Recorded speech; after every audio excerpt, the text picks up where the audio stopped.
السلام علیکم ناظرین، امید کرتا ہوں تمام ناظرین خیریت سے ہوں گے اور یو اے ای کی تازہ ترین خبروں سے باخبر رہنے کے لیے چینل کو سبسکرائب کریں اور ساتھ ہی بیل آئیکن پر کلک کر کے آل کا بٹن پریس کر دیں۔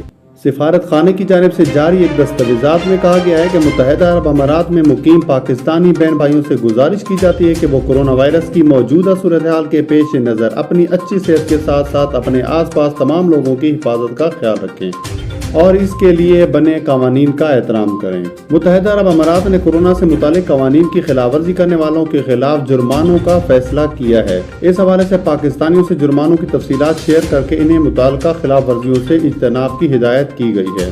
کاروباری مراکز جیسے دکانوں اور دیگر سہولیات کو کھولنے اور بند کرنے سے متعلق ہدایت پر عمل نہ کرنے والوں کو 3 طرح کے جرمانے ہوں گے۔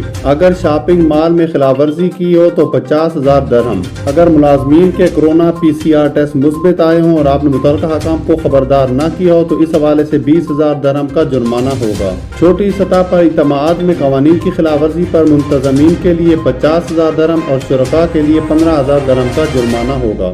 متحدہ عرب امارات میں شادی کی تقریبات اور دیگر سماجی حوالوں سے اجتماعات میں تعداد محدود کی گئی ہیں اور ایسے میں خلاف ورزی کی صورت میں منتظمین کو 50,000 درہم اور شرکاء کو 15,000 درہم کا جرمانہ کیا جائے گا۔ اجتماعات میں سماجی فاصلوں سے متعلق قوانین کی خلاف ورزی پر 10,000 درہم کا جرمانہ کیا جائے گا۔